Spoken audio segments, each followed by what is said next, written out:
Hola, ¿cómo están? Buenas tardes, buenos días.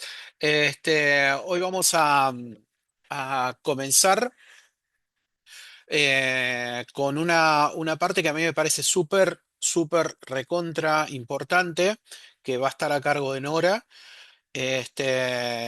Y me parece que va a ser, en realidad no es que me parece, sino que es algo estructural dentro de lo que es el conocimiento de los datos con la componente espacial. Entonces, les pido que prestemos mucha atención a lo que va a estar presentando Nora, principalmente para aquellos que no tienen muchos conocimientos de sistemas de información geográfica y aquellos que la tienen les va a venir muy bien un repaso. Hago esta introducción simplemente por el hecho de que hay una gran diferencia a la hora de trabajar, ya lo vamos a ver justamente en este ejemplo, en esta práctica, luego de la exposición de Nora, que nosotros, a diferencia de ejemplos, software como QGIS o ArcGIS en sus casos, en otros casos, no tenemos la ventana de la información en la búsqueda de la componente espacial. Entonces, van a ser para nosotros solamente codificaciones. Entonces, a veces nos ha pasado en años anteriores que después hemos tenido que volver a ir hacia atrás porque realmente había chicos, chicas que les faltaba eso. La idea es que lo tengamos, Nora va a compartir la PPT va a estar, anótensela, bajen, descárguensela, tengan la mano. Para cuando la necesiten quitar esas dudas, ¿no? De todas maneras, la presentación es muy buena. Y nosotros a lo largo de toda la diplomatura vamos a estar trabajando con esos datos, así que los vamos a ir reforzando. Así que bueno, esta primera parte a cargo de Nora y después retomamos la actividad que dejamos la semana pasada, que no la pudimos terminar, pero hoy la idea es terminarla. Así que Nora, cuando quieras, todo tuyo. Sí, ¿qué tal? Buenas tardes. Ahí le estaba escribiendo si por favor pueden compartir nombre y apellido en el chat. Ay, perdón. Así terminamos de cerrar las inscripciones. Más allá de que algunos ya nos dijeron que no van a cursar de manera sincrónica, aprovechamos a aquellos que lo hacen para cotejar el listado que nos dieron la administración. Bueno, ¿qué tal? Buenas tardes. Em, Vamos a, en en el campus. Ustedes tienen disponible, ahora voy a compartir pantalla. Ahí va, un despliegue de pantallas enorme. A ver,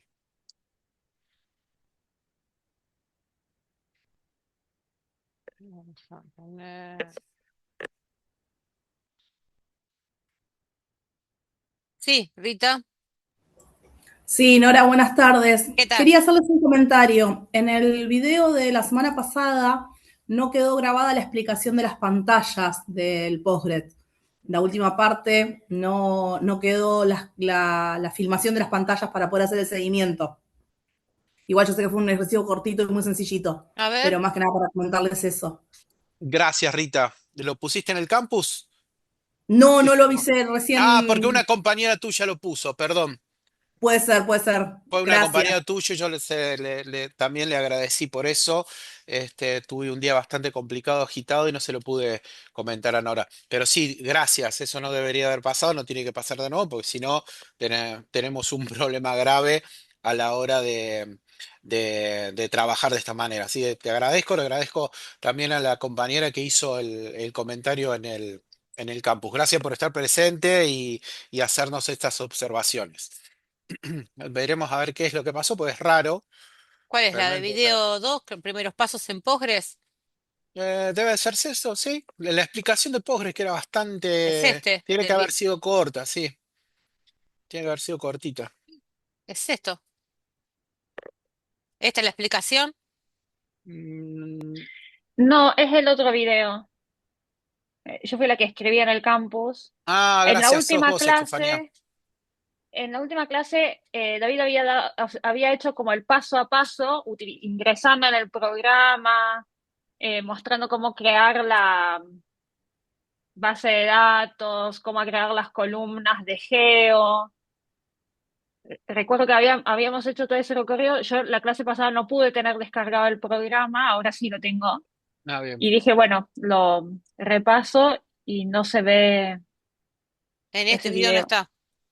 Claro, no, no, los últimos minutos de la clase, no la instalación. Los últimos Ujú. minutos de la clase que explicó el creado de un esquema y creado una Sí, la tabla. última parte, Nora. Algo pasó, no sé qué habrá pasado. Pero si no se grabó, no se No, grabó. está, pero está con las Está pantallas. grabado, claro, pero no es la pantalla, no está grabada la pantalla en la que él hace esos Ah, pasos. no hay forma, David. Vas a tener que hacerlo de nuevo. No, no, hoy lo vamos a repetir. Sí, Era sí, sí. cortito, no, no creo que eran más Claro, de, no sé, claro, porque el no me acuerdo, video, no recuerdo, pero no se digamos, a mí preocupe, no, lo no hacemos. tengo otro video, pero claro, No, no, es obvio. este. Sí, sí, sí, es ese. Ah, claro, porque él está hablando solo. ¿Y ahí? ¿Esto no? Es la última parte, es el resultado. O sea, todo el Sí, proceso no se ve. Bueno, no, ese debe haber sido, no, no sé, un error mío, no claro, sé, no lo sé. La verdad, vamos a revisarlo eso, porque, a ver, qué yo pena. tengo dos pantallas.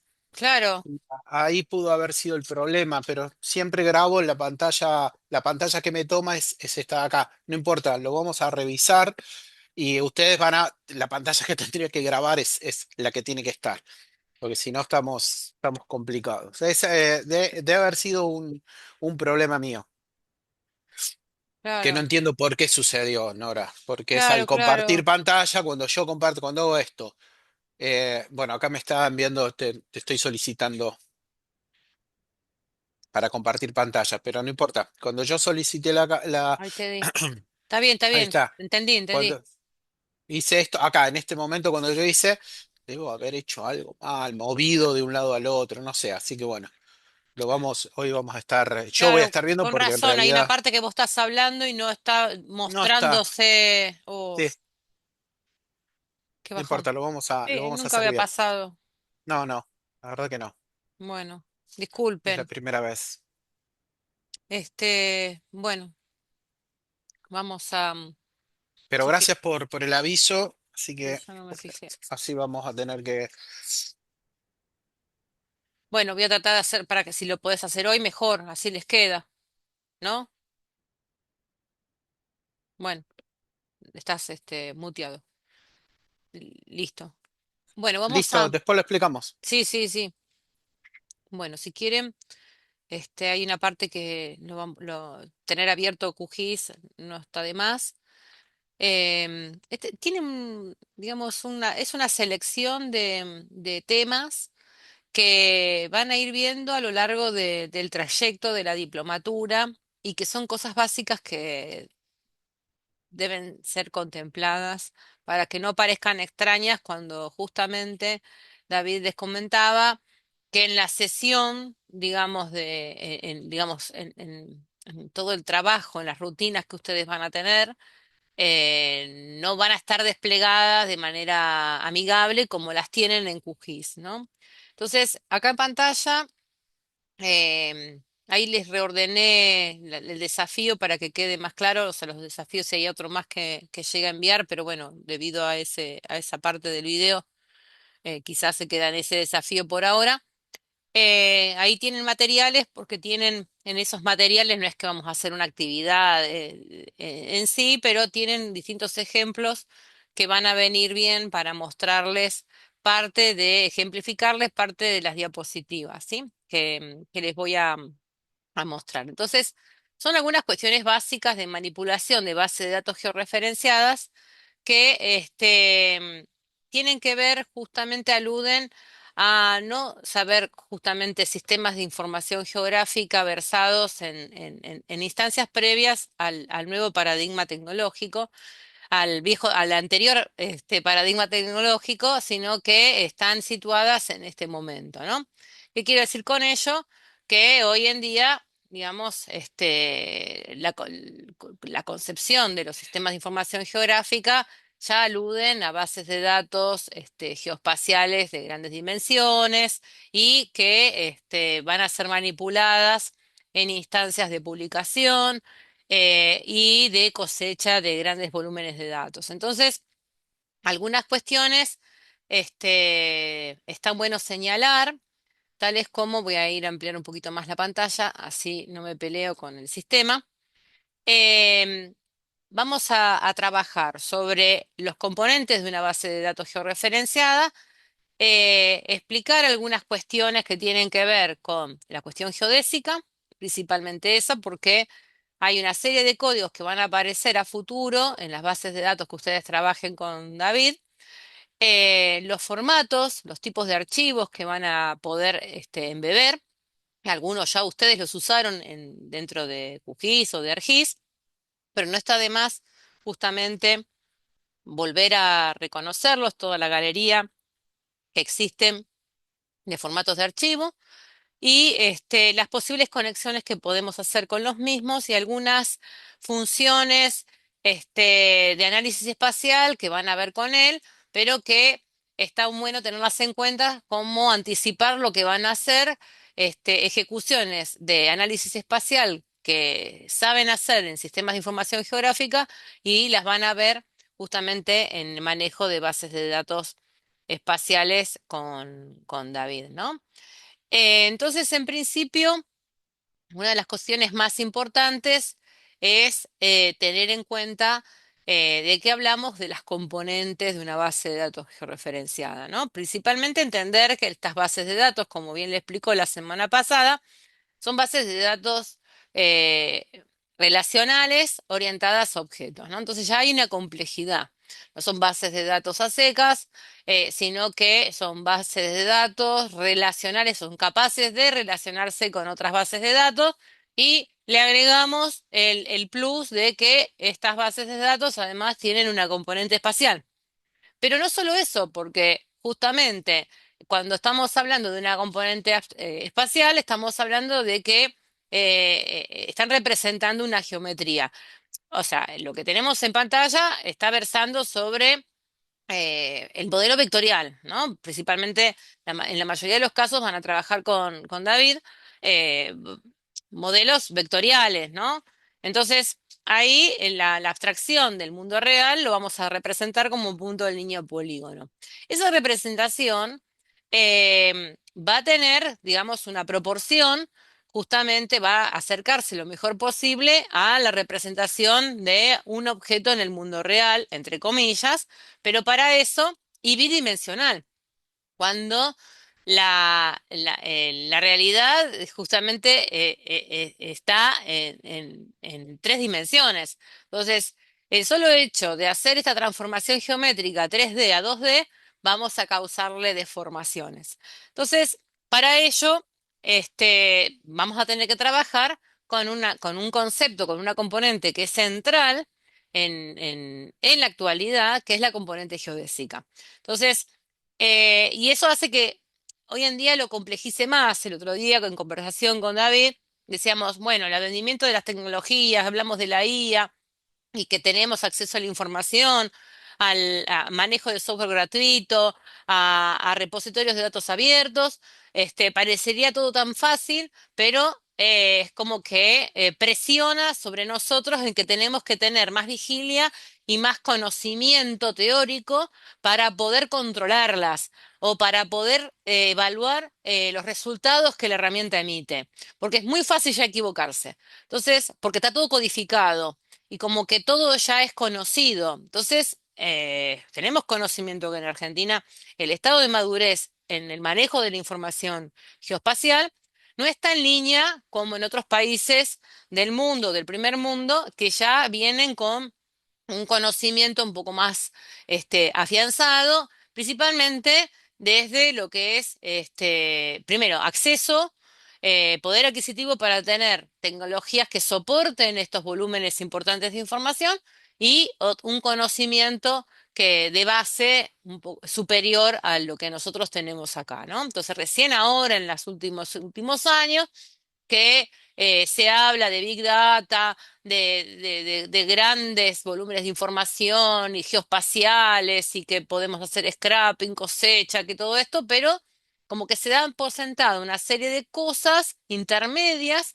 que tampoco están bien afianzadas en el pasado. Entonces, tenemos que hacer un stop y al menos aclarar una serie de conceptos que vamos a expresar a partir de ahora, ¿no? Entonces, esas geometrías, cuando las representamos en un modelo bidimensional, en un plano, vamos a causarle una deformación. Y esa deformación va a tener que ver con ya esta representación, esta transformación geométrica y que además nosotros de la herramienta, cualquiera de ellas que trabaje información geoespacial, vamos a pedirle una serie a través de comandos.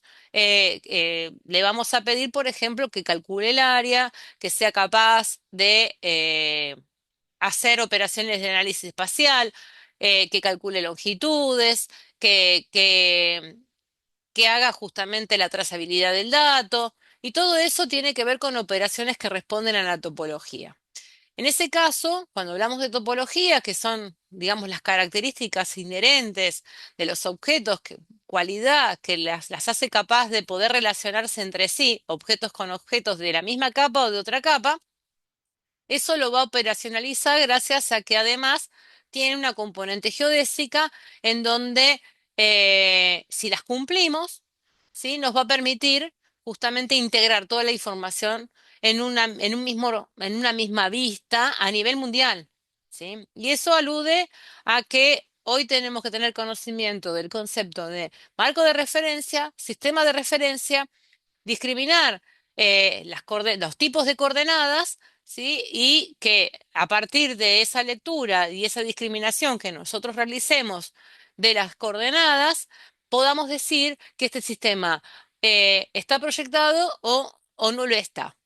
¿Sí? Entonces ahí entra como en un trabalengua en donde sí, bueno, de confundir marco de referencia es lo mismo que sistema de referencia y las coordenadas y los códigos, porque en base de datos ya nadie va a decir por escrito, estoy en Gauss-Kruger, estoy en coordenadas geográficas, estoy en coordenadas planas, lo va a decir con un código. Y ese código ya aparece, se expresa. eh, explícitamente en el panel inferior de QGIS, ¿no? Ahí aparece un numerito que ahí lo estoy marcando, ¿sí? Acá el EPCG, que lo más habitual o el que quieren imponer justamente las herramientas de software abierto es que dialoguemos todos en coordenadas geográficas, ¿sí? Codificado con el EPCG 4326. ¿Por qué eso? Porque eso está aludiendo al advenimiento del manejo de infraestructura de datos espaciales, en donde eh, cualquier usuario común, si se lo permite la administración de base de datos, pueda obtener resultados a partir de consultas que haga a un servidor que justamente no está dentro de su domicilio o dentro de su empresa, sino que haga una petición a la nube y esa nube le devuelva lo que quiere. Entonces hay una administración de base de datos, ¿no? Y nos tienen perfilados de acuerdo al perfil que tenemos, o si pagamos una cuota, si tenemos un abono en una API, o entramos a una nube con criterios colaborativos como es OpenStreetMap, nos va a devolver todo lo que nosotros consultemos.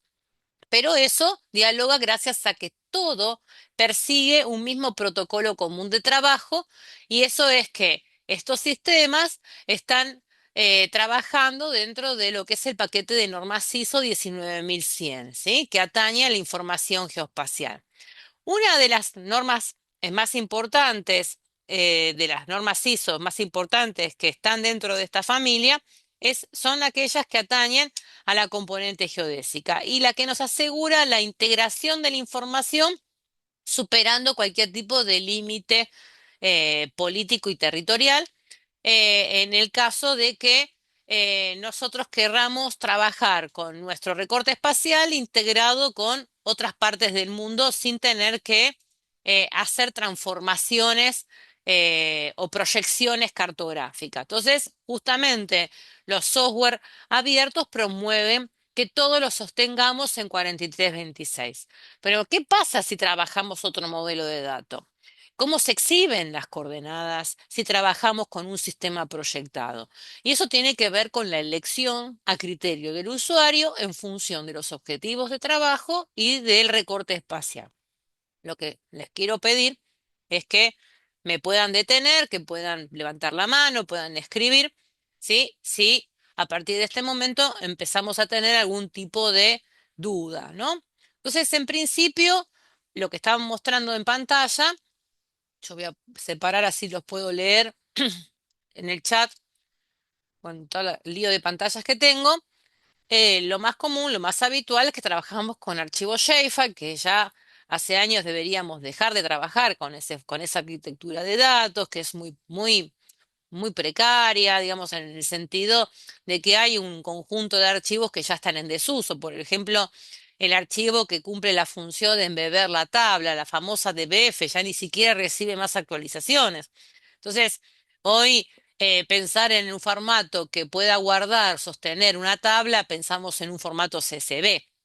Si no, no estamos pensando en un DBase, ¿sí? Pero bueno, esa arquitectura que es bastante tosca, hace que inclusive el sistema de información geográfica funcione más lento, ¿sí? Y además, a veces provoque el colapso, colgar el sistema con operaciones simples. Entonces, por eso que el paso el salto cualitativo es entrar a trabajar en bases Postgres y a pesar de que no sean los paneles, no sean tan intuitivos, no sean tan amigables, es un paso mayúscula de poder trabajar de una manera mucho más eh, ágil, ¿sí? Que trabajar con el Shapefile, que corremos riesgo de perder datos, ¿sí? Principalmente que el Shapefile tiene esta estructura de cantidad de archivos, el PRJ, que el PRJ si no está, estoy perdiendo la componente geodésica que me sirve como lenguaje de comunicación entre la capa y el sistema para que el sistema logre acomodarlo en la vista y además me permite superponerlo con un geoservicio. ¿Sí? Hasta acá me siguen. Todos entendemos que es geoservicio o geoservicio, llámese productos derivados de una infraestructura de datos espaciales emitidas, por ejemplo, por Google, Google Maps, Google Earth, OpenStreetMap, los, todos los que pueden denominarse mapa base, ¿sí? Entonces, si ese archivo no existe en un formato Shapefile, no puedo superponerme. Entonces, por ahí vamos a ir a mostrar cómo va evolucionando y qué sería lo mejor para trabajar sin tener esas pérdidas de información importantes, ¿sí? Entonces, para ello vamos a arrancar con una cuestión más dura a nivel teórico que alude a esto que les había introducido anteriormente, que aparece codificado, hay un código que va a aparecer en las bases de datos que trabajen es el código WGS84, ¿sí? Este que tienen ustedes acá, esperen que yo me voy a poner, voy a prender el,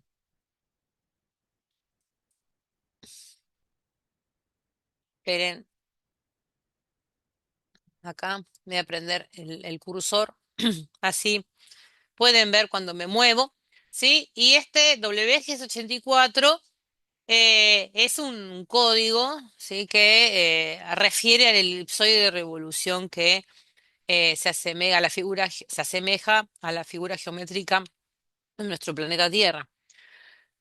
Em, Se gana el nombre de ser un marco de referencia, ¿no? Porque se ha popularizado gracias a todo el advenimiento de la tecnología satelital que justamente se apoya en ese elipsoide de revolución. Por eso, ya a partir de que el gobierno de Estados Unidos, a partir del año 2000, liberó y permite que cualquier usuario común a través de un navegador pueda obtener la posición en el terreno, antes teníamos justamente un corrimiento intencional. A partir del año 2000 eso se liberó y esto empezó una carrera enorme, ¿sí?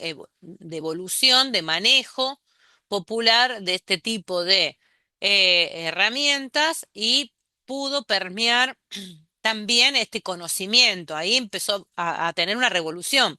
Después vino Google o Google Earth, que entró a nuestras casas y nos permitió ver al vecino sin permiso desde una vista aérea, y esto también traccionó y rompió mercados locales en donde los servicios de georreferenciación eran muy caros. Entonces, cuando vino Google, que nos permitía medir, que nos podías acercarnos un poquito a esa representación del mundo real, esto empezó a nacer un nuevo paradigma que no, digamos, que no tiene límites, ¿sí? Hoy estamos hablando de GeoIA, ¿no? O sea, esto avanza a pasos agigantados. En Argentina, a partir del 2015, más o menos aproximadamente, o sea, no hace mucho, tenemos dominio de este conocimiento. Y la emergencia de distintas versiones de software abierto que QGIS ha emprendido ha crispado un poco al software privativo, que es el principal competidor, que es ERRI, a que todos se pusieran en línea a suministrar información gratuita, a contextualizar a nivel mundial, con distintos modelos cartográficos, ya sea vectoriales o raster, a cualquier usuario que haga esas peticiones y cumplan con este criterio de conocer la importancia de tener estas codificaciones que nos permitan integrar información libremente sin tener que preguntarnos cómo fue hecha o a qué proyección obedece, ¿sí? O sea, rompió el esquema del manejo cartográfico del papel, en donde estaba circunscripto al manejo de proyecciones tradicionales, que hoy en lo que es el advenimiento de la cartografía digital tambalean un poco, ¿no? Y algunas tambalean. Y ahora vamos a ver a qué hago referencia.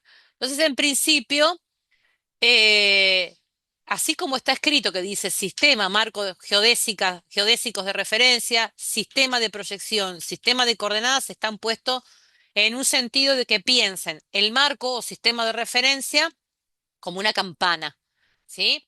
Y eso va a tener dominancia a las cartografías que pueden estar proyectadas o no y que refieran a un mismo lugar. ¿Me explico? O sea, no es al revés.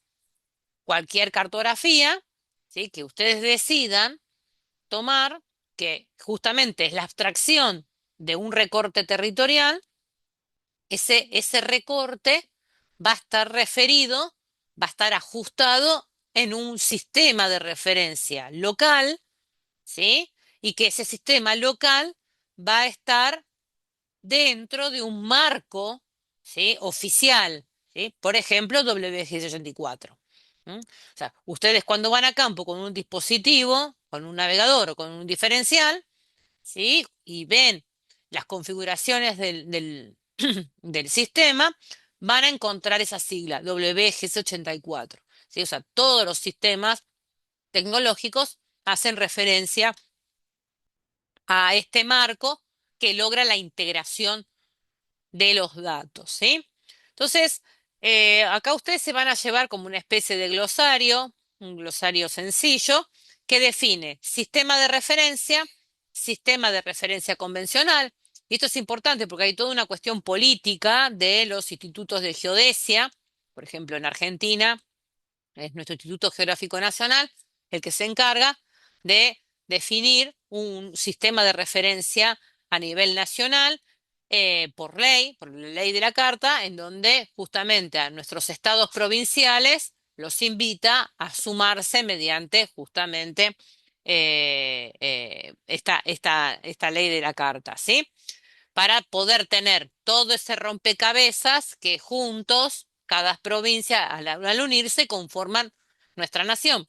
Bueno, en ese mismo sentido, todos los países trabajan sus sistemas de referencia que les permiten justamente corregir esas deformaciones que ejercemos cada vez que hacemos una abstracción de ese mundo real.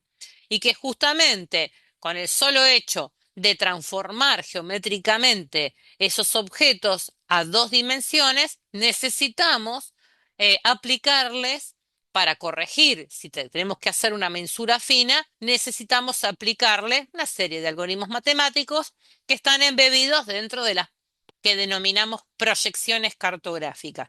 Y ahí nosotros podemos asegurarnos, dependiendo qué proyección elegimos, porque hay algunas que conservan las formas, preservan las longitudes o los ángulos, ¿sí?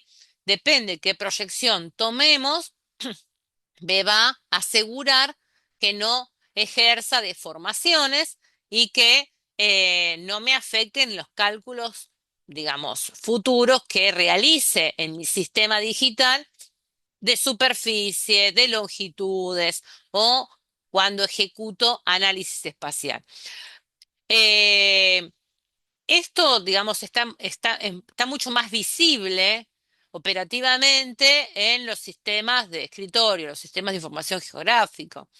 En cambio, en los sistemas que ustedes están ahora por aprender, que están recién instalando y no se preocupen que vamos a subsanar estas cuestiones que tienen que ver con la instalación, eh, las tienen como materializar, digamos, tenerlas ahí en cuenta, están codificadas, se expresan de manera codificada. Entonces, si ustedes se alinean con esas codificaciones, por ejemplo, 4326, van a tener asegurado que las relaciones espaciales se ejecuten coherentemente, que cumplan con esas convenciones dirimidas a nivel local e internacional.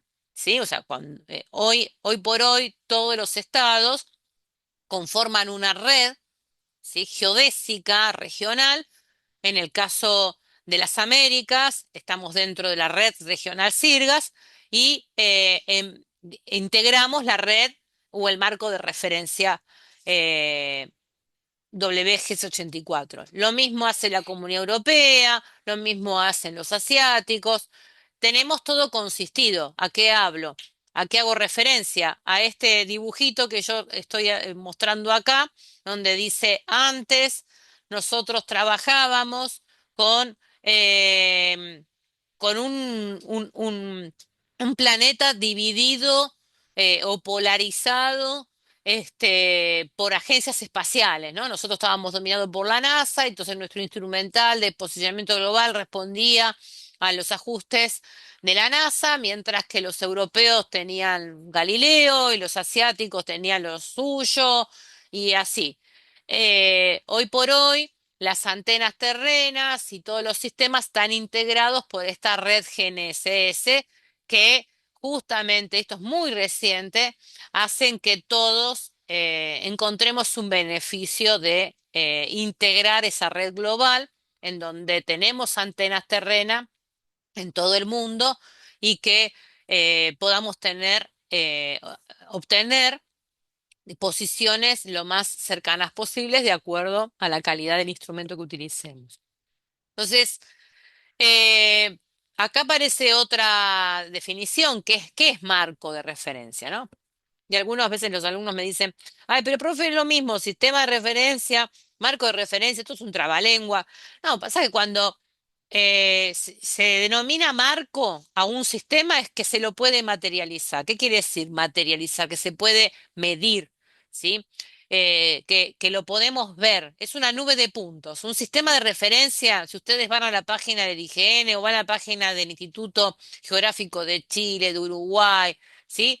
De cualquier nación van a ver que hay puntos. Es una nube de puntos. Esos puntos que en apariencia son fijos, en realidad no son fijos, son posiciones relativas. ¿Por qué? Y porque son puntos que están localizados sobre un planeta que es sumamente dinámico, que recibe esfuerzos tanto de fuerzas externas como fuerzas internas propiciadas. Principalmente son las fuerzas internas las que propician el núcleo de la Tierra y que justamente eh, s- provocan desplazamientos en la horizontal y en la vertical, ¿no?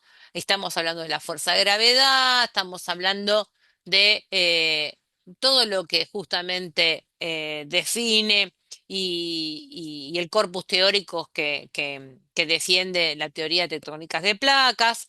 Bueno, hay toda una serie de eventos que justamente con el correr del tiempo y con el avance tecnológico ha confirmado muchos digamos, de los preceptos de esta teoría que inició en principio con la deriva continental, que algunas cosas estaban, digamos, cerradas y que fueron justamente y otras pudieron confirmarse gracias a tener instrumentos tecnológicos que le diera el ok a los postulados que hizo en su momento Wegener, ¿no?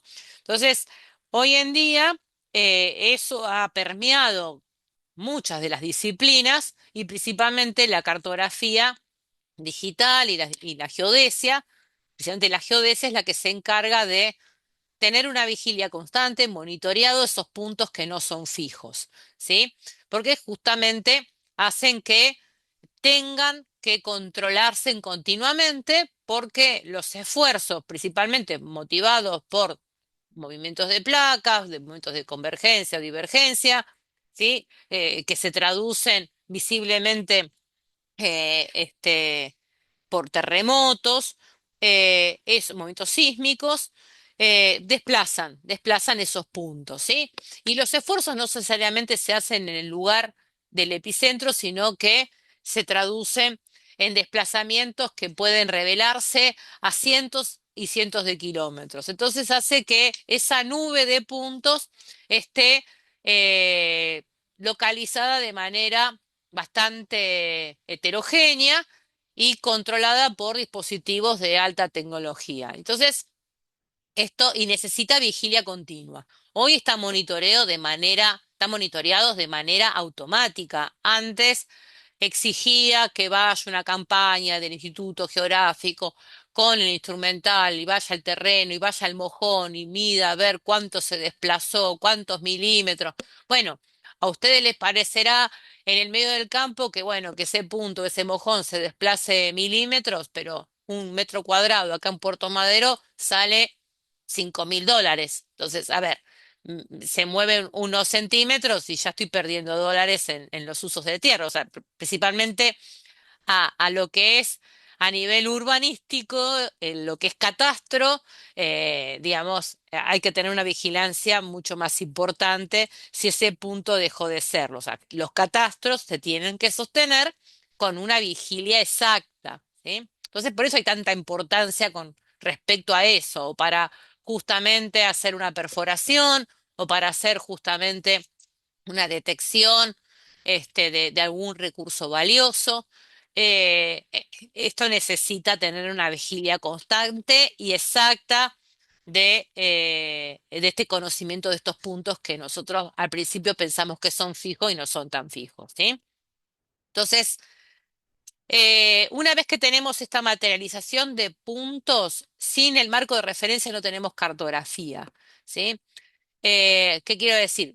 Cartografía integrada, ¿no?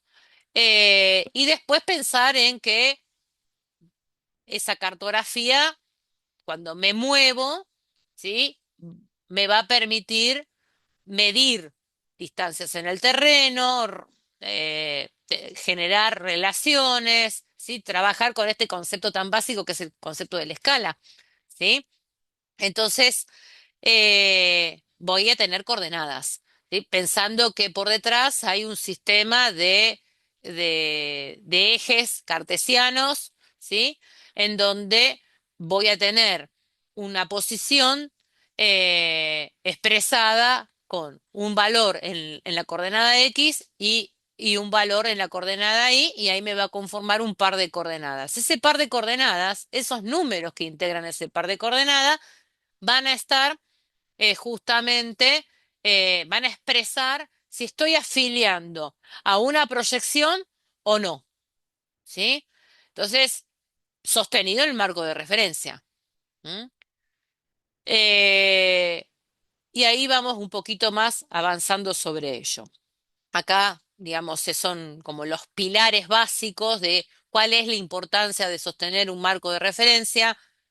Eh, no sé ustedes, pero yo he tenido la oportunidad de trabajar en el ostracismo de la cartografía, en donde eh, cada vez que quería integrar eh, mi recorte espacial con un recorte regional y que justamente exigía tener el contexto de mis países vecinos, no tenía cómo conseguir esos mapas, ¿sí? Hoy apretan un botón, acuden a OpenStreetMap y tienen todo el contexto, porque está todo dentro, regido dentro de un marco de referencia. Esa es la ventaja, ¿sí?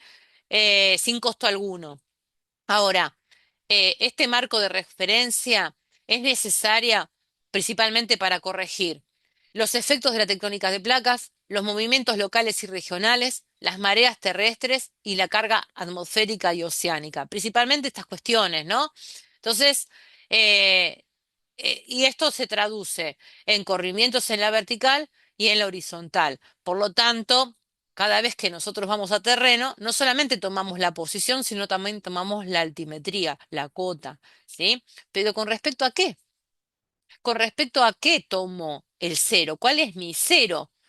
Mi cero sobre el nivel medio del mar y es también estado de equilibrio, también es una convención, ¿sí? Entonces, por ahí va la cosa, ¿no?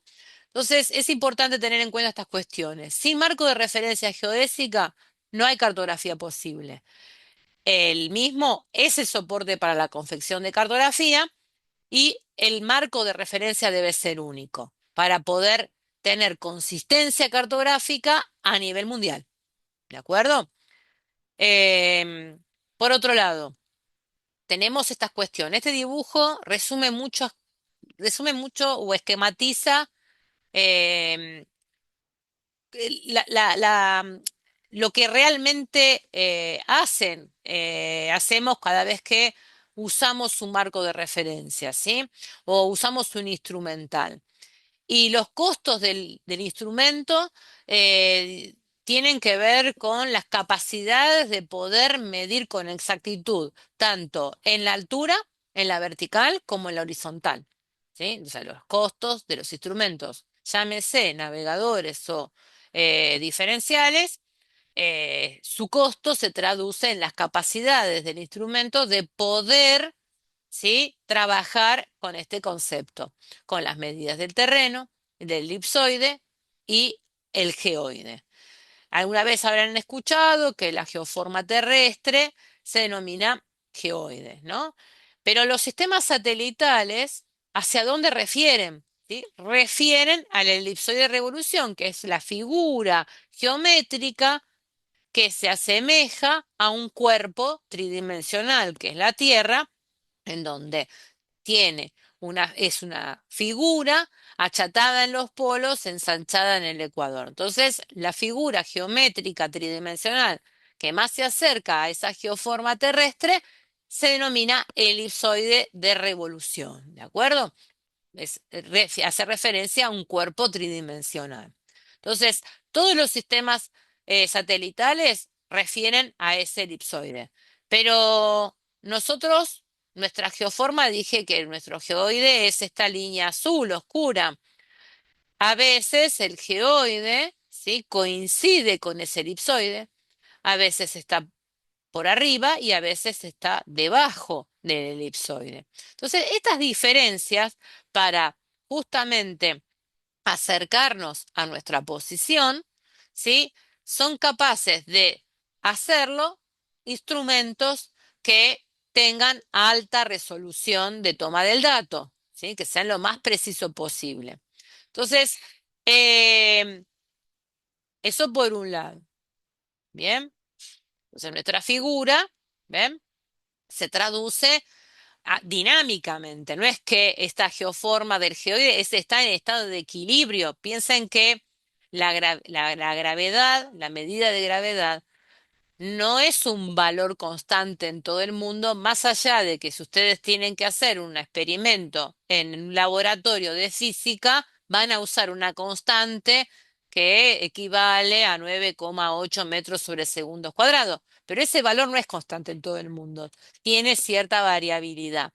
Y eso va justamente a traccionar, a mover, a cambiar los valores de la altimetría. Bueno, estos instrumentos a través de una serie de variables que tiene que ver con la presión también, que tienen barómetro incluido, y otras capacidades técnicas, logran darnos la posición en el terreno haciendo todos estos ajustes, ¿de acuerdo? O sea, un navegador que sale en el orden de $400 no logra hacer esa triangulación. Me va a referir medidas en el elipsoide, ¿sí? En cambio, un diferencial, que son los instrumentos más, digamos, más finos, más potentes, que usan los agrimensores para hacer mensuda fina en el terreno, son equipos que están alrededor o superan los 9.000, $10.000, ¿sí? Y esos valores siempre estuvieron más o menos en ese orden desde las décadas del 90 hasta el presente y lo van a seguir estando.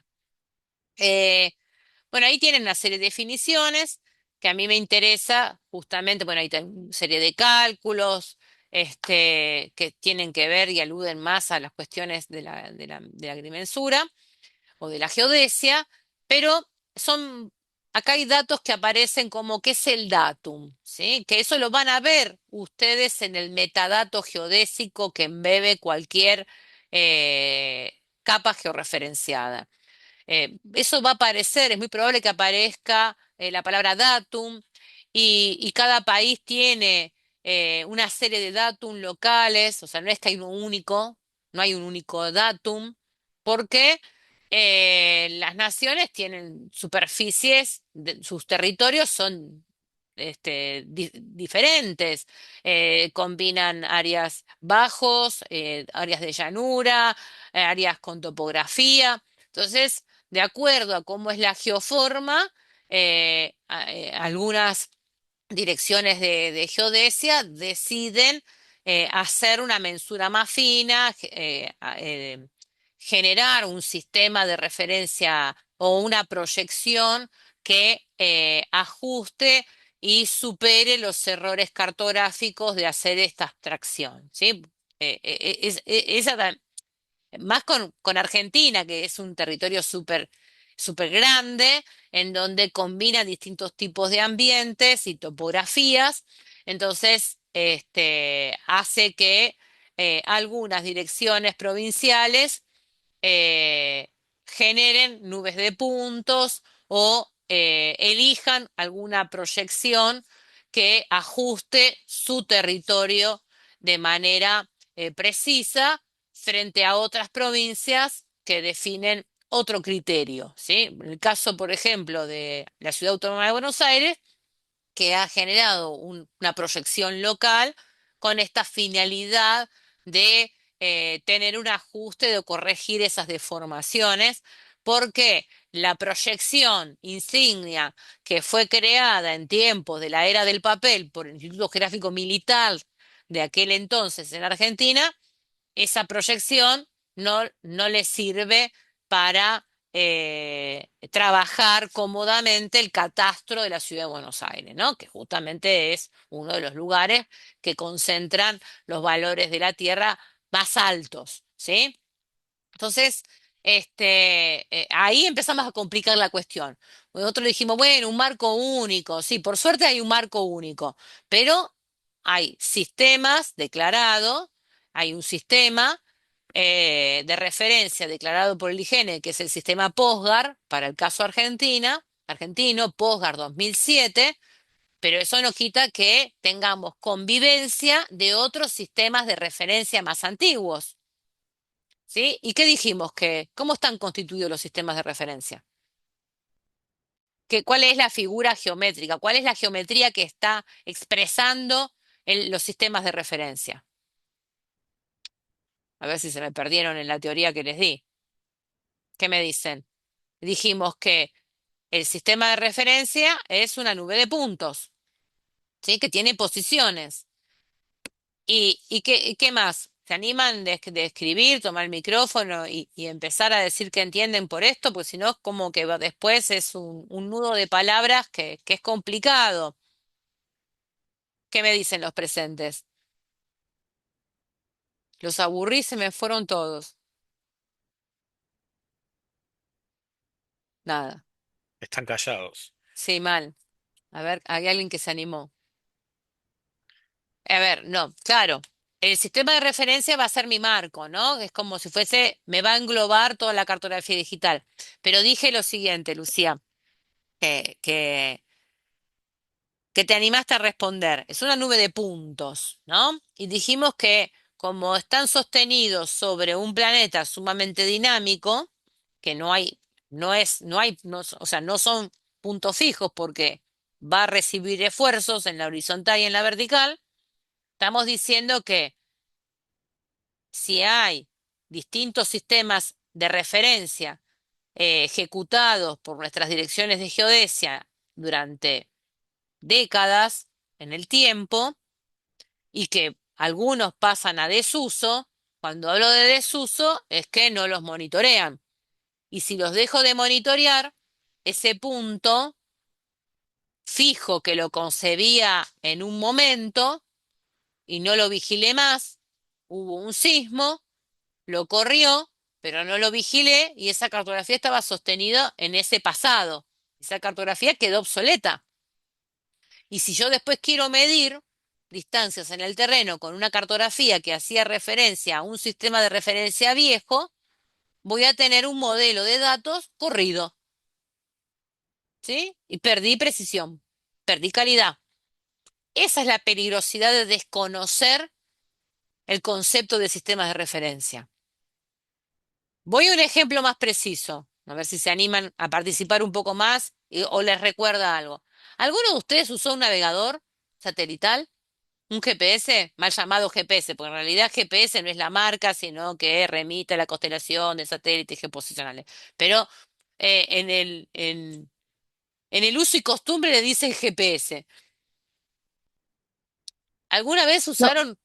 Dale. lo más cercano que hice fue un relevamiento con Cobo Collect, con Cobo Toolbox, que después utiliza, o sea, que es un relevamiento que usas como una aplicación y que lo que hace es tomar el posicionamiento de GPS del celular con el que haces esas encuestas. Eso es como lo más cercano ah, Bien, que tuve bien, yo a un trabajo con posicionamiento, ¿no? Con GPS. bien, claro. Y a eso me encanta que hayas dicho esto, porque hay dos tipos de procedimientos que vos podés hacer la captura de datos en terreno. Una cosa es tomar datos en terreno, triangulando antenas de celulares, que es lo que vos haces con Google Maps. Y otra cosa es ir al medio de la Patagonia, que no tenés ninguna antena celular, de ahí estás muerta, y realmente que digamos, que ese instrumento tenga antenas capaces de conectarse con esa constelación de satélites geoposicionales. Son dos cosas diferentes. Y esto lo aclaro y está buenísimo que lo hayas traído, porque hay mucha confusión entre que, bueno, gracias a una app, salvo que esa app esté usando la antena propia. Pero algunos celulares, algunos dispositivos no tienen antena capaces de conectarse con los satélites. Por lo tanto, vos vas a hacer un campo, y me ha pasado de dirigir un campo en el ministerio que estuve trabajando en el pasado, y que iban cercanos a un núcleo urbano con el celular que no tenía antena GPS, entonces fueron a medir productores agropecuarios y claro, cuando nos cotejamos, esos campos no estaban en el lugar. Claro, estaba triangulando con una antena la más cercana de celulares, que si vos empezás a alejarte del núcleo urbano, de la densidad de antena de celulares, el error empieza a incrementarse de una manera abismal. Entonces, estas son cosas interesantes de saberlas porque justamente a veces los funcionarios te mandan a campo con poco instrumental y pretenden que vos hagas un mapa súper bueno cuando vos no tenías el instrumento adecuado. Entonces, eso es una de las cosas. Ahora, si manejaron alguna vez algún producto Garmin, por ejemplo, ¿no? Que se compran digamos, hoy en casas de camping o lugares así, cada vez menos lugares. Antes eran más visibles estos lugares que vendían este tipo de instrumentos o ya hacen compras electrónicas. La marca Garmin es una de las más populares o TomTom, ¿sí? Que ahora compite acá en Argentina, era más de la Comunidad Europea porque solamente capturaba a Galileo. Eh, Cuando se prendía un gran Garmin, que viene fabricado en Malasia, ¿sí? Se prendía el instrumento y Postgar no viene en las librerías, que es el sistema de referencia local. Venía acá en Punchaupe. Entonces, claro, bueno, el vaquiano o el ingeniero agrónomo decía, bueno, Campo Inchauspe, setealo en Campo Inchauspe. No iba al WX84, era mejor ponerlo en WX84, que estaba mucho más, mejor parametrizado en Argentina, que Campo Inchauspe. Campo Inchauspe es un viejo sistema de referencia que es el que viene cargado en las librerías de los dispositivos. Y como lo veían cargado, decían, ah, este es el oficial. Y eso en campo se traduce en un error más o menos, en algunos lugares hasta de 300 metros de la posición real. Un horror. Ya tenés un error por usar un sistema de referencia súper antiguo, que en algunos casos de la Argentina lo tienen que seguir usando. Por ejemplo, cercanos a los lugares de vaca muerta, porque hay mucha cartografía valiosa que ha sido realizada en ese sistema, entonces como todo lo digital refiere a esa cartografía, no tienen otra que setear el modelo cartográfico en ese viejo sistema de referencia, ¿no? O sea, es un problema que tiene Argentina de tener convivencia de distintos sistemas de referencia, ya sea por desconocimiento, porque no hay otra, ¿sí? Porque hay, digamos, la cartografía de calidad, de exploración que existe, hace referencia a esos viejos sistemas porque remitían a viejas campañas que se hacían en el pasado, ya sea propiciadas por SEGEMAR, por el Servicio Geológico Minero, o por el Instituto Geográfico Militar de aquel entonces. Entonces, este, pero hay que saber si tenemos la oportunidad de tener hoy, hacer borrón y cuenta nueva, de hacer cartografía de calidad y siguiendo los estándares internacionales oficiales, no encontramos Postgar 2007, vamos al WX84. Y ahí tenemos bien calzada la cartografía. Buscar el código 4326. Y eso nos asegura a nosotros estar en línea con cualquier mapa de fondo que elijamos a posteriori. Porque lo peor que nos puede pasar es, estamos dibujando, hacemos nuestro modelo geográfico y después pretendemos que cuando llamamos a OpenStreetMap se vea bien superpuesto y decimos, ay, está todo corrido, me quiero matar. ¿Sí? Entonces, esas cosas no nos pueden pasar a la hora de querer superponernos con otros productos. Pero bueno, aludo a esto porque es importante que lo sepan y que además dialoguen con este concepto que van a ver en la cursada, ¿sí? Em, Voy a pasar más rápido esto, así no le robo tiempo de clase a David para lo otro que tienen que continuar a hacer. Estamos hablando de un marco de referencia, pero en realidad hay otro sistema mucho más potente que el WX84, que es el sistema internacional, ¿no? Ese es el que más vigilancia ven, que es una nube de puntos, el ITRF, que es el sistema internacional, ¿sí? Y este es el que están usando todas las estaciones terrenas que pertenecen a todas las agencias espaciales del mundo. ¿Ven? Y que fíjense que tienen distintos lugares fijos, ¿sí? Que monitorean miren las líneas de sutura, ¿ven? Estas líneas de sutura que se traducen a los límites de las placas tectónicas, ¿sí?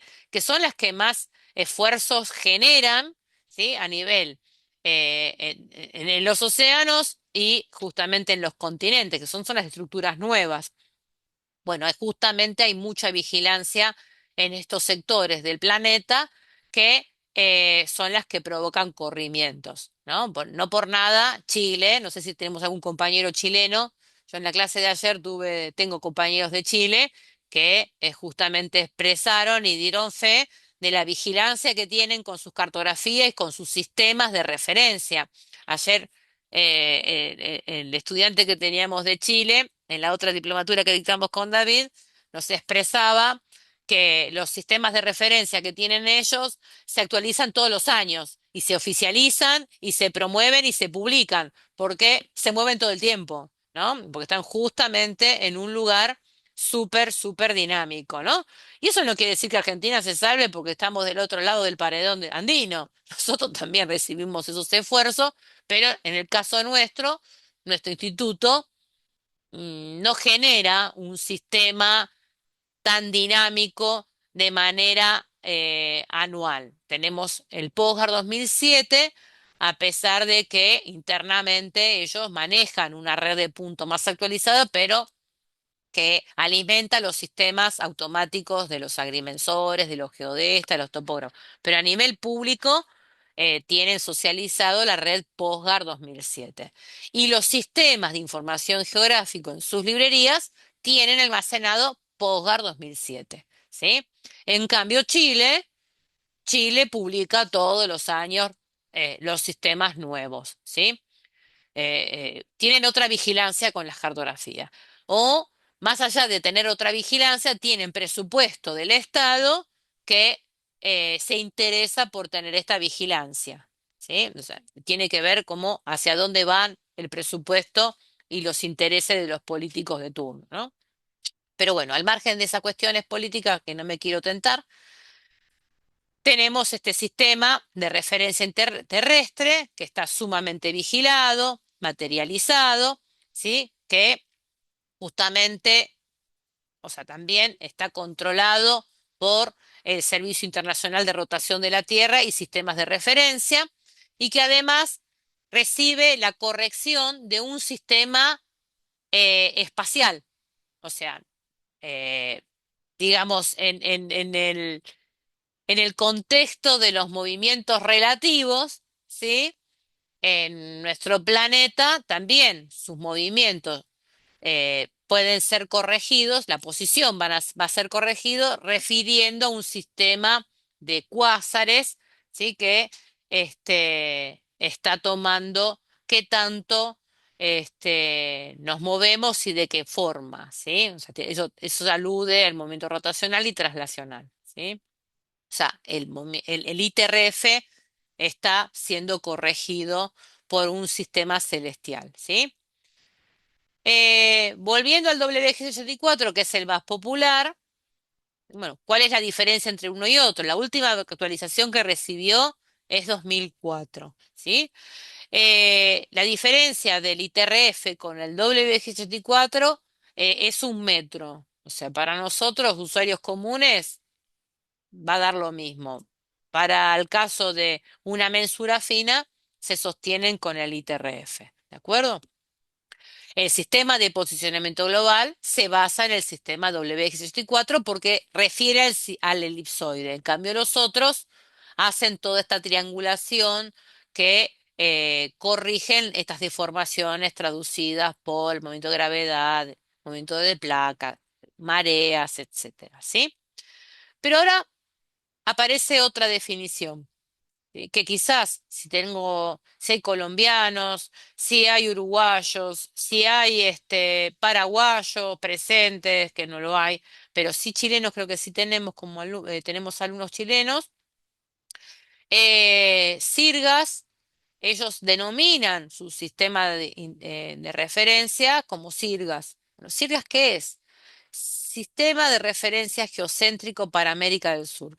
Bueno, esta convención, este movimiento se ha generado conforma a las direcciones geodésicas de las Américas, ¿sí? En donde ahí participan y se promueve justamente que se mantenga actualizada esta red de puntos, ¿no?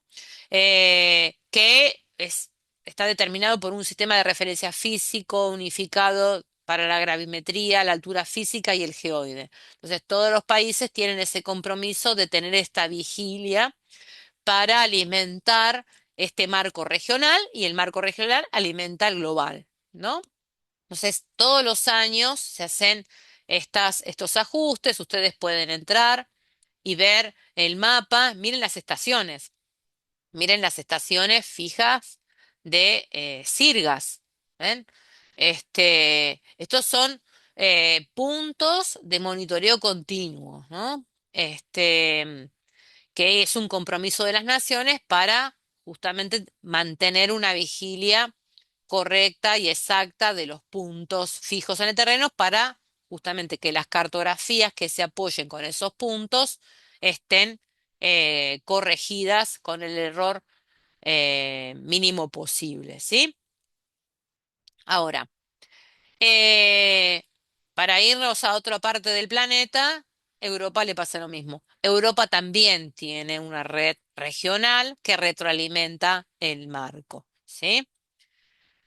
En resumen, para empezar a despejar, a irnos de estas definiciones de marco y sistemas de referencia, principalmente ustedes tienen que quedarse que si desconocen el sistema de referencia y aparece una sigla, bueno, preguntarse qué es, qué significa, qué versión de sistema están usando, porque eso se va a traducir en un error cartográfico de mi modelo de mapa, ¿sí? Eh, por otro lado, ¿qué pasa en las bases de datos? Va a aparecer por escrito y yo pertenezco al W74, sistema de referencia tal, tal, tal. No, va a aparecer codificado. Va a aparecer codificado por un código de PCG, ¿sí? Entonces ustedes van a tener que pensar en el diseño de modelo de datos, porque de eso van a trabajar bastante con David. Van a hacer un diseño, van a pensar su modelo de datos, ¿no? Y el modelo de datos no lo pueden hacer sin conciencia, si no, no van a poder vigilar los resultados que emerjan de allí, no van a poder hacer un análisis crítico de los resultados. Entonces van a trabajar a los sistemas como de forma empírica, con poca base teórica, y eso es peligroso. Entonces, ustedes van a definir en el en el momento del diseño de su modelo de datos cómo se va a expresar, con qué geometría van a abstraer el mundo real, con qué marco de referencia se van a sostener, se van a afiliar al último sistema de referencia, si lo van a exhibir en coordenadas planas, si lo van a exhibir en coordenadas geográficas, y eso va a estar codificado, ¿sí? Con un código, con un numerito. Y ese numerito va a hacer referencia a la definición de sistema de referencia de coordenadas. Es el SRC que aparece en QGIS o aparece en cualquier sistema de información geográfica, lo van a ver. Entonces, en un momento clave de tener que definir si ese modelo de datos lo van a expresar en coordenadas geográficas o planas, ahí va a trabajar cómo va a estar dado ese sistema de coordenadas. Bueno, las coordenadas geográficas son las más fáciles de interpretar porque es un uso y costumbre verlas desde Google Earth, desde el principio de los tiempos, o que en un SIG aparezcan en la codificación 4326, que remite al marco de referencia WGS84, coordenadas geográficas, ¿sí? En donde mi 00 está en la intersección de Greenwich, Ecuador, en donde corta la Tierra en 4 cuadrantes, y si nos vamos a la Argentina, nosotros vamos a tener siempre coordenadas negativas, ¿sí? Porque estamos en el hemisferio sur-oeste, ¿sí? Al sur del Ecuador y al oeste del meridiano de Greenwich. Entonces ahí tenemos definido en base de datos cómo escribir en base de datos. Fíjense que la escritura que ustedes están teniendo acá en pantalla, en ninguna de estas se va a adecuar a lo que embeban en base de datos cuando trabajen con David objetos geográficos, ¿sí? El menos, ¿sí? Las van a definir en coordenadas geográficas, decimales de grados, ¿sí? En donde no van a poder poner el simbolito que hace referencia a los grados, no van a poder poner letras, sino que van a poner el signo, ¿sí? Y el signo va a hacer referencia a estar en cualquiera de los cuatro cuadrantes, ¿sí? Entonces, estas son las cosas que van a tener que tener en cuenta en la nomenclatura de las coordenadas en una base de datos. En un SIG no las van a poder poner ni con letras ni con ninguna simbología que exprese los grados, ¿de acuerdo? Entonces, esas son cuestiones importantes a tener en cuenta. Ahora,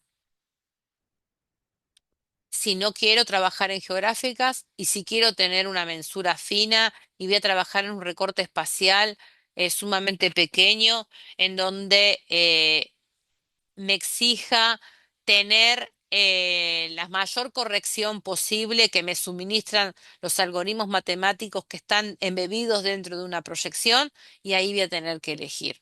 ¿Sí? Ahí voy a tener que elegir alguna de estos tipos de proyecciones, o cilíndricas, o cónicas, o planas. Y eso va a estar, esa elección, en función del lugar en donde esté localizado en el planeta, ¿sí? Entonces, eh, acá tienen una serie de variedades de proyecciones. Una de las últimas que hizo con un criterio geopolítico el Instituto Geográfico Nacional, cuando se hizo nacional a partir del 2010, es eh, discutir la proyección Mercator, en donde la Argentina aparecía chiquitita en un rincón y Europa súper grande. Entonces usó esta proyección Aitov, en donde muestra a la Argentina exhibida en el centro y el resto lo deforma, ¿sí? Entonces, si quiero representar un lugar en la Antártida o en el Polo Norte o en el Polo Sur, y tengo que usar una proyección cónica, bueno, dependiendo qué tipo, en qué lugar estoy, qué quiero hacer, qué quiero representar, elijo la proyección, ¿sí? Que mejor se adecua. Pero, ¿cuál de ellas? Bueno, aquellas que tienen una propiedad geométrica predominante, que conserve las proyecciones de las áreas del terreno, que representen la longitud, que sea conforme, que preserve los ángulos, las superficies pequeñas, ¿sí? Que no deforme.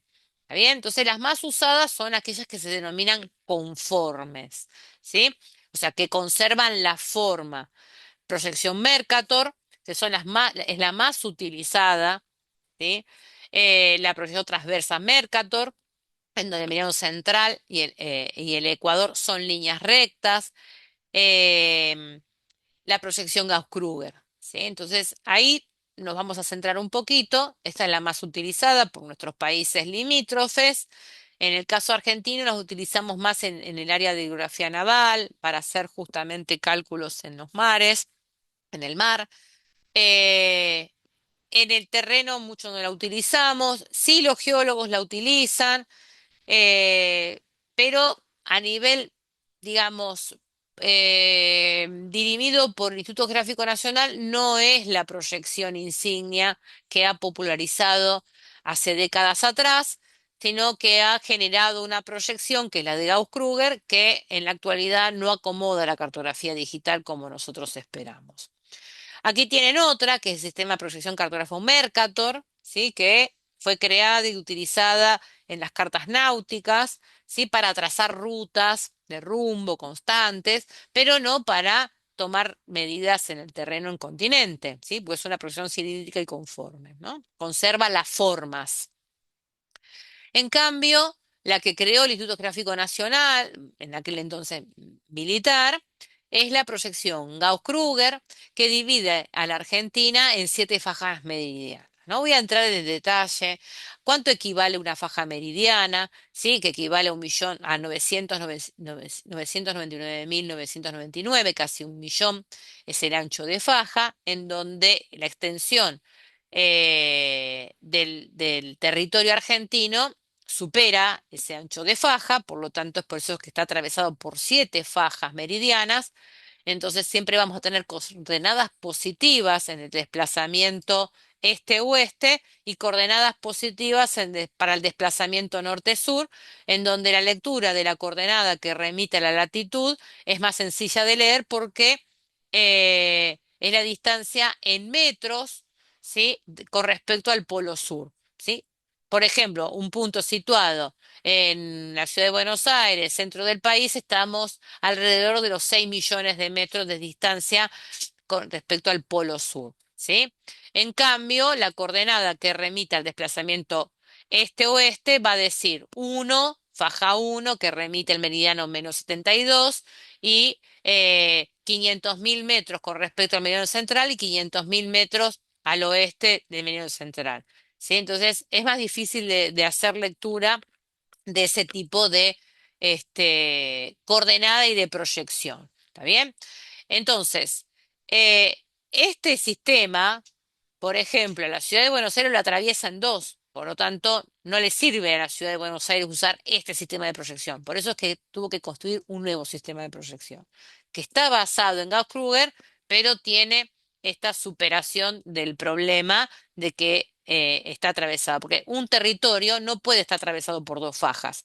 Fíjense, yo a la provincia de Buenos Aires no la puedo someter dentro de faja 5, a pesar de que si ustedes hacen lectura de cartografías generadas por el Ministerio de Agricultura, en donde su peso está en el área núcleo, en la zona núcleo, muchas de las cartografías o publicaciones proyectan todo en faja 5. Y no está bien, porque una parte está en faja 4, otra parte está en faja 6. O si van a Mendoza, San Luis, San Juan, hay un criterio de proyectar a todo ese territorio en faja 2, aunque los extremos no se ajusten correctamente en faja 2. ¿Me explico? Entonces, a veces no a veces, hay un uso y costumbre para facilitar las tareas porque es una proyección promovida a nivel oficial. Pero eso para la era del papel es más cómodo, pero para la era digital no.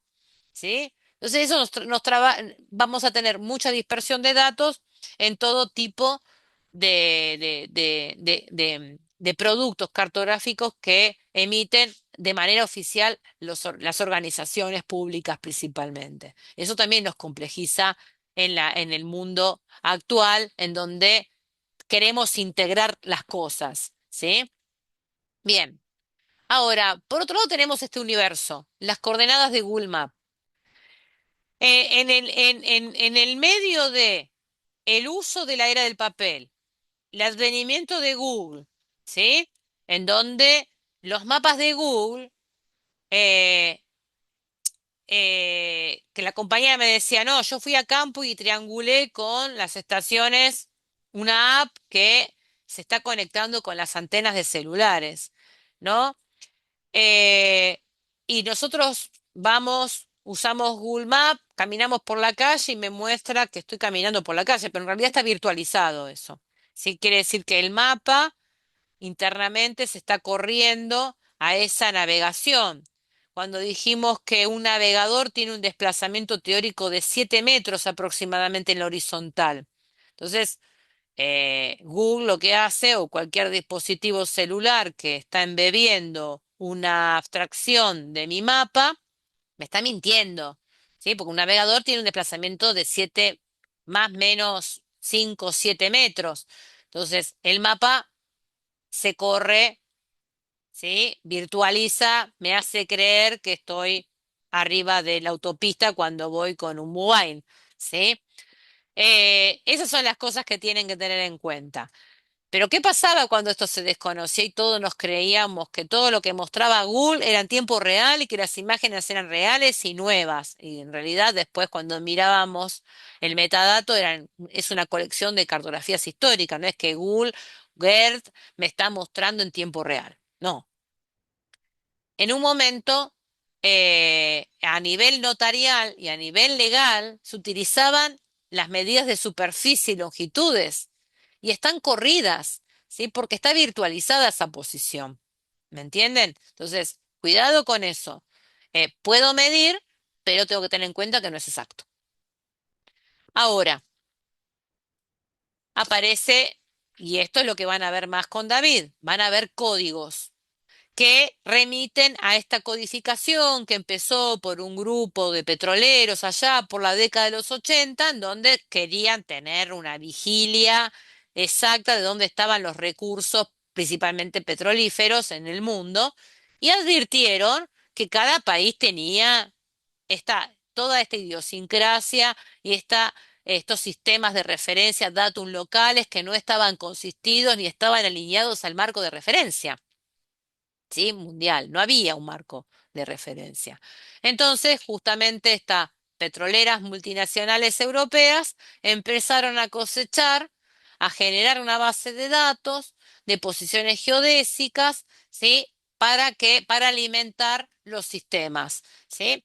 Para empezar a integrar, para empezar a ver qué tiene el otro de manera exacta, ¿sí? Entonces ahí se fundó este grupo europeo de estudios petroleros, cuya sigla es EPCG, en donde empezaron a almacenar, a hacer, a cosechar toda esta historia que estoy denominando, esta codificación que reúne, que dice, que integra el concepto de sistema de referencia y de coordenadas, que es el SRC o el CRS, que es en castellano o en inglés.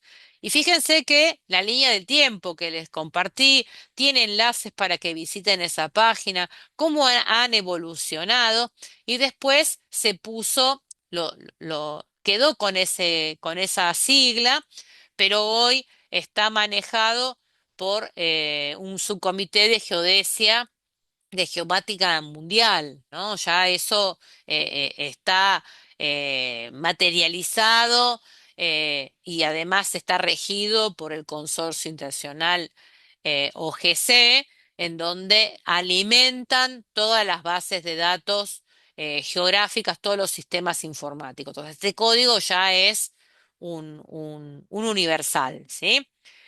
Y dinámico. ¿Qué quiere decir? Que está versionado. Ven que hay distintas versiones, ustedes se las pueden bajar. Miren, ven que hay script en PostgreSQL, Oracle, MySQL. Ustedes pueden, en archivo WKT, que eso lo vamos a ver ahora en un momento, ¿ven? Archivo WKT, que es otra forma de lograr la georreferenciación de objetos en el mapa, ¿sí? Cómo está codificada la coordenada. Eh, Entonces se pueden bajar esta versión y alimentar su sistema informático. ¿Por qué?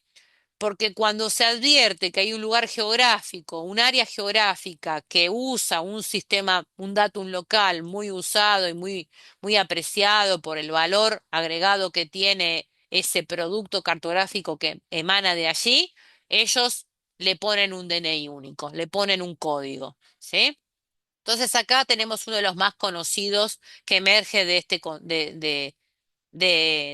esta comunidad, ¿sí? El WX64, que si ustedes googlean, van a tener este metadato, ¿sí? Eh, ¿Cuál es el datum local? Hace referencia al elipsoide de revolución, eh, que tiene un área de uso a nivel mundial, un alcance, ¿sí? Y la fecha, esta es una versión de unos meses, capaz que entran y tienen una corrección más actualizada. La última que tengo acá en pantalla es del 2022. Otro código popular es el 3857. Todos los OpenLayer o mapa bases gratuitos, llámense Google Maps, OpenStreetMap, ¿sí? Los que emiten ArcGIS, GIAR, etcétera, usan la proyección pseudo-Mercator. ¿Sí? Que no remite a una proyección histórica ni de la era del papel. Fue una proyección que se concibe para materializarla en estos tipos de cartografías digitales que nos sirven para contextualizar nuestros mapas locales, ¿de acuerdo? Acá tienen otra vista que alude al visor que tiene el EPCG, en donde ustedes hacen una búsqueda establecen un área y el sistema les dice cuáles son los CPCG. Fíjense que aparece Campo Inchauspe. ¿Ven? Eh, que materializan o que tienen librerías que les sirve para corregir mapas. Aparece Campo Inchauspe, que lo codifican. Aparece Campo Inchauspe Argentina 5 porque muchos de los mapas, de las cartografías que tienen que ver con la cuestión agrícola, ha sido proyectada en esa faja de Gauss-Kruger, sostenida en el sistema, precisamente las estimaciones agrícolas. No por nada el EPCG le asignó un código, porque ha encontrado muchos productos derivados de ese uso, ¿sí? Y le va asignando. Esto no quiere decir que sea, o sea, el EPCG le asigna por uso. Después hay que ver si eso está exactamente colocado con exactitud en esa posición. Pasa que acá asigna código a un uso y costumbre, ¿sí? Fíjense que eh, la proyección Gauss-Kruger está codificada, ¿sí? Si utilizan la proyección Gauss-Kruger de distintas fajas, no aparece en QGIS o en una base de datos, David la van a ver si utilizan alguna proyección, algún sector de la Argentina proyectada en alguna de estas fajas. Bueno, si ustedes ven estos códigos, quiere decir que está sostenido en el sistema de referencia actual de la Argentina POSGAR 2007, proyección Gauss-Kruger, pero en las librerías de QGIS, el NERS que las construyó le puso Argentina 1, no le puso Gauss-Kruger, ¿de acuerdo? Entonces, esas son las cosas que también complejizan el entendimiento de la componente geodésica en base de datos. ¿Sí? Quiere decir que el que generó esa librería y las escribió, las puso de una manera que quizás no está tan clara, ¿sí? Este es el caso de Capital Federal. Este gráfico está bueno porque alude a que y la Dirección de Geodesia de la Ciudad de Buenos Aires tuvo que construir una proyección, ¿sí? Con un falso meridiano, donde no hay 0,0 dentro de esa proyección, en donde el centro está la iglesia de San José de Flores, ¿sí? Y fíjense que sí, ¿por qué? Porque Gauss-Kruger, fíjense, que está atravesada, con Gauss-Kruger, atraviesa a la ciudad de Buenos Aires en dos, ¿ven? En dos partes. Por lo tanto, no la puedo usar. Por eso es que crearon esta. ¿Sí? Bueno, ahí tiene más bibliografía y la discusión de los agrimensores, si la intersección está en la puerta de la iglesia, si está en la esquina de la Plaza Flores. Bueno, hay toda una discusión ahí, que eso también va a traducirse en un desvío, ¿no? De la cartografía. Pero bueno, me imagino que ya saldaron esas discusiones. Esta es el metadato. ¿Ven que dice WKT? Esto también va a aparecer cuando ustedes trabajen en base de datos, esta sigla. ¿Sí? Ven que acá está toda la lectura de las coordenadas, el elipsoide WX84. ¿Ven esto? Todo eso lo van a ver materializado. ¿Sí? Van a verlo ustedes. Esperen que acá se me está haciendo lío. ¿Ven? ¿Ven? Acá dice elipsoide, cómo está sostenida esa cartografía. ¿Sí? Esto es interesante que ya presten atención. Datum local. ¿Ven la palabra datum? ¿Sí? Postgar. Bueno, ¿qué quiere decir esto? Que y hace 2 o 3 años atrás, el EPCG no nos había asignado un código a la ciudad capital. Lo asignó porque ya le llegó la data que la usamos mucho esta proyección. Entonces le asignó 94-98. ¿Ven? 94-98. Por lo tanto, miren cómo aparece. POSGAR 2007, CAVA 2019.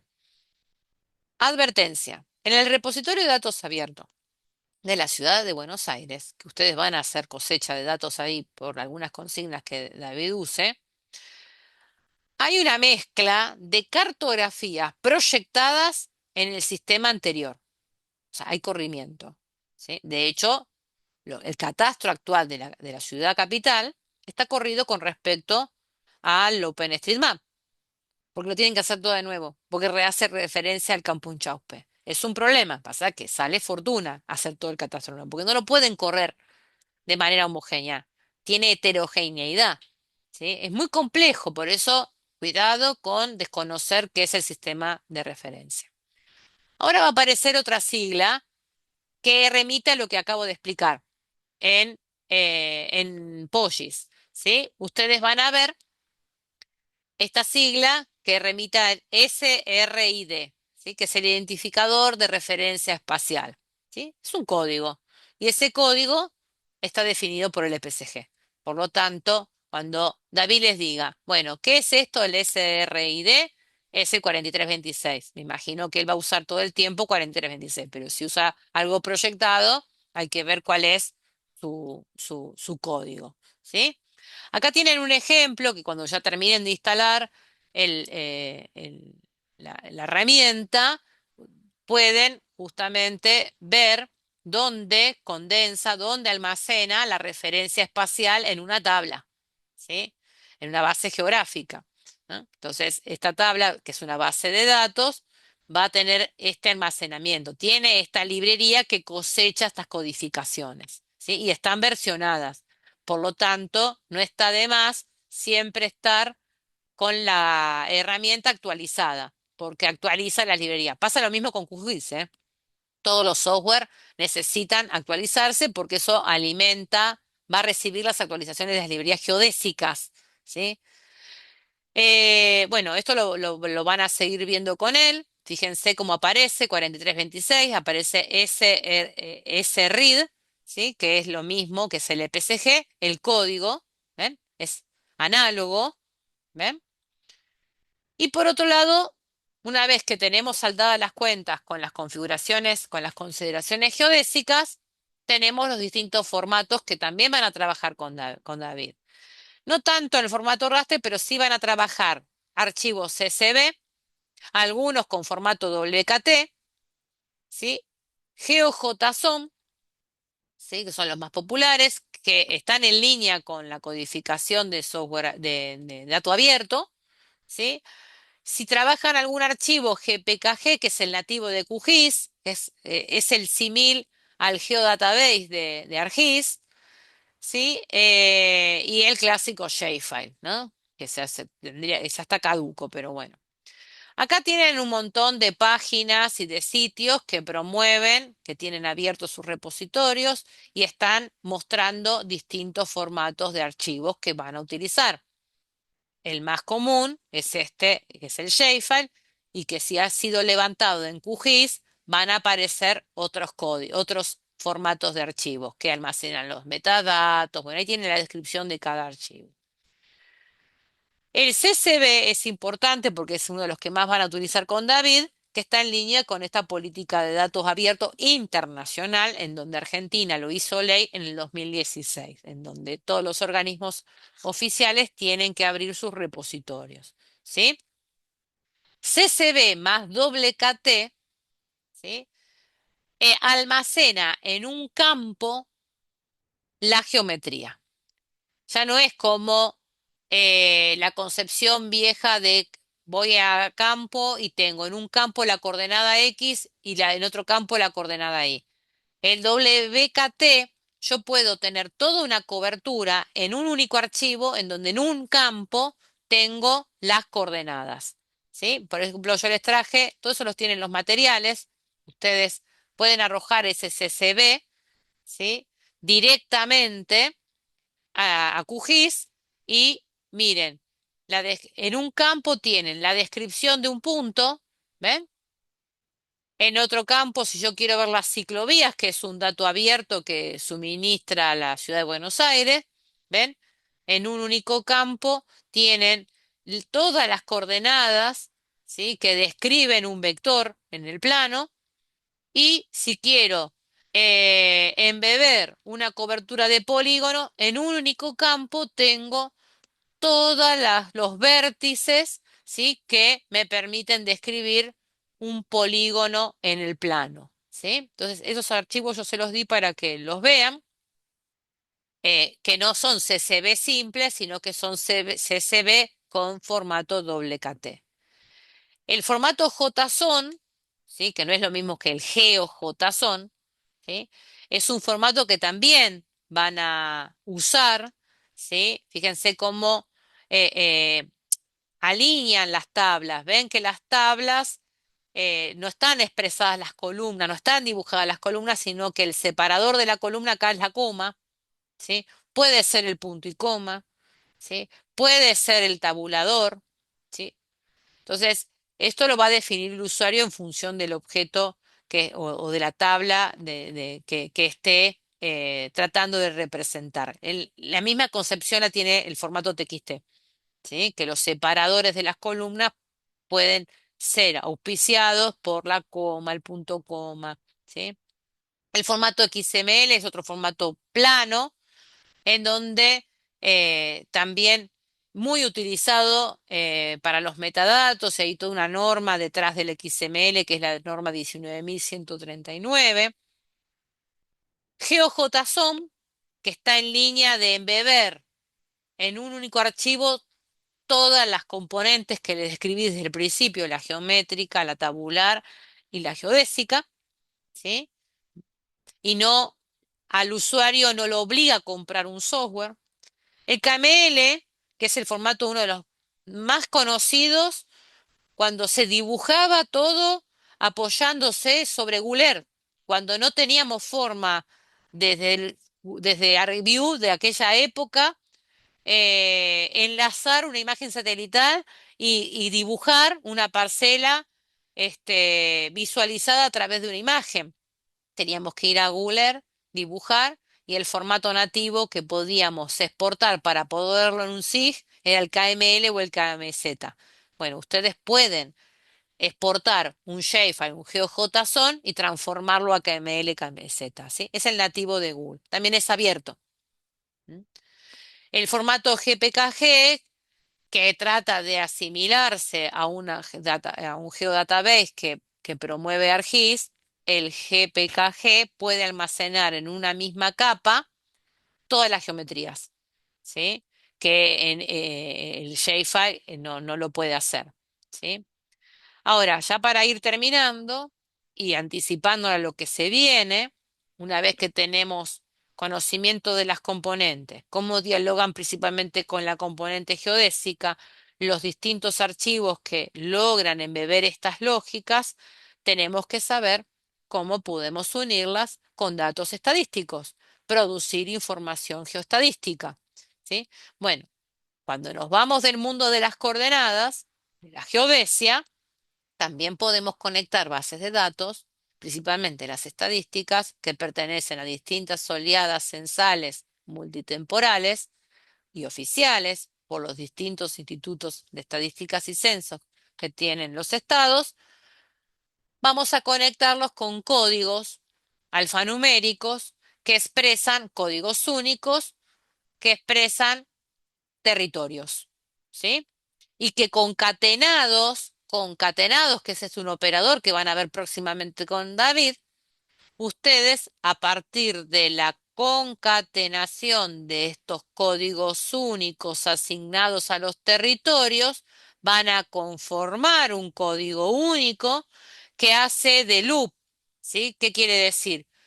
Que cuando lo uno generó un único, la unidad mínima de desagregación territorial legal, porque el dato estadístico está amparado por el secreto estadístico. En Argentina podemos acceder a información desagregada a nivel de radio censal, ¿sí? Por lo tanto, la suma de los radios constituyen una fracción, la suma de las fracciones constituyen un departamento, la suma de los departamentos integran una provincia y la suma de las provincias integran una nación, un país, ¿sí? En el caso de Argentina, el código país es 54. Entonces, todo está codificado con números. Y fíjense cómo se van a dar cuenta en una base de datos. Si en la base de datos ven un cero, quiere decir que este código es alfanumérico. Acá el cero es una entidad, no es un cero a la izquierda que no vale nada como el dicho. Acá el cero vale porque es un carácter que me permita como identificador de territorio, ¿sí? Y es por eso que hablamos de concatenar. No es una suma aritmética, sino que es una concatenación de caracteres, ¿sí? Entonces, ustedes van a ver esto en las bases de datos. Y para ello les presento que ya tenemos disponible el censo en el sistema Redatan, censo 2022, en donde ellos, acá tienen todos los links, se pueden bajar las bases geográficas que remiten a la foto del presente, a la configuración territorial por radio censal, por departamentos, por localidades, en donde pueden trabajar los distintos indicadores demográficos y de viviendas, utilizando estos conectores que también lo van a utilizar con David. Por eso trajimos a colación este concepto que van a trabajar con operadores del tipo SQL, ¿sí? Por otro lado, y cerrando, gracias a estos nuevos conceptos que les traje hoy y les compartimos, que están dentro, dialogan dentro de la familia, usan la familia de normas ISO 19100, que es un conjunto de estándares internacionales promovidos por un comité técnico internacional que regula la información geográfica digital, o sea, datos geoespaciales, que ese es el producto derivado de ello, permiten integrar toda la información y que además promueven la interoperabilidad de los sistemas con la finalidad de integrar la información. Por lo tanto, hay una definición que vamos a utilizar mucho con David, que es el de objeto geográfico. Tiene una definición regulada por las normas ISO 19101, remite a cómo tiene que catalogarse. El conjunto de objetos geográficos conforman la información geográfica, es otra definición, ¿sí? Y en la actualidad, gracias a que nosotros podemos interactuar con información publicada por infraestructura de datos espaciales, conformamos información geoespacial, información geográfica que tenemos residente en nuestro escritorio, conectada con información que promueve, que deriva de servidores que están localizados en otras partes del mundo. Por eso traje esta foto, esta imagen, en donde podemos dialogar con estos mapas bases que están en Pseudo Mercator y podemos contextualizar nuestra información local. Por otro lado, les traje un par de complementos. Como cierre final, les muestro un producto que coordinamos con David en nuestra facultad, en nuestro Instituto de Geografía de la Universidad de Buenos Aires, en donde tenemos un sistema que está conformado por una base de datos Postgres, SQL, un gestor de metadatos, un geoserver que nos permite emitir geoservicios WMS y WFS para que los usuarios puedan usar toda la información que reúne estos dos grupos de investigación que dialoga con temas de fronteras y nuestro grupo que conformamos con David y otros investigadores del instituto, que es Grupo de Estudios de Tecnología de Información Geoespacial, que van a ver siempre como logo en nuestras diapositivas, en donde montamos una infraestructura de datos espaciales que en este caso transmite productos derivados de las investigaciones que atañen a problemáticas de las fronteras, ¿sí? Y que le exceden a las fronteras. Entonces, por otro lado, también nuestros productos están en línea con la revista que publicamos cada 15 días, conectados con nuestra infraestructura de datos espaciales, ¿sí? Los invitamos a... Y esta es la invitación que les llegó en la semana, si podían hacer caso al instituto, que de esto hablábamos. Pero bueno, ahí les di todos los enlaces para que vean de qué se trata y a qué pueden llegar si aprenden este conocimiento que David les va enseñando clase a clase. Finalizado. Espero no haberlos aburrido. Genial, Nora, buenísimo, súper recontra completo. Bueno, a ver, les dije, lo que nos traía Nora hoy es fundamental. Es la lógica con la que nosotros vamos a estar trabajando prácticamente como les dije el viernes pasado y el anterior, en el 80% de los datos. Esos datos para nosotros tienen una componente espacial y a diferencia de lo que Nora había mostrado en QGIS, nosotros no vamos a poder visualizar en una ventana esa información, ¿no? Entonces tenemos que tener claro qué es lo que queremos. Asimismo, cuando querramos visualizar esos datos, como dice Nora, a ver, en algún sistema que embebamos o utilizando una herramienta de visualización, como por ejemplo Leaflet, y eso no está bien configurado, habrá un error y ahí entraremos en pánico y no sabremos qué hacer. Entonces, está bueno entender todos estos pasos porque a nosotros nos va a ser de muchísima utilidad cuando tomemos los datos. Bien, acuérdense que nosotros la lógica de esta diplomatura es explorar datos, analizar, pero primero los exploramos. Entonces, al explorar, esta componente va a estar dando vueltas siempre. Bien, entonces, ojo porque puede llegar a ocasionar unos dolores de cabeza más adelante. Así que tengamos cuidado, tengan esto en cuenta. Sucedió ya años anteriores con un trabajo, con uno de los trabajos finales de las unidades que habían entrado en pánico porque había errores y no lo podían solucionar.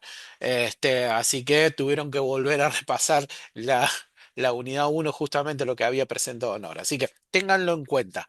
Bueno, Nora, si querés, paramos acá el Sí. video y empezamos otro rápido porque nos queda poquito tiempo, una horita para avanzar y tomar esto que acabas de hacer vos. ¿Bien?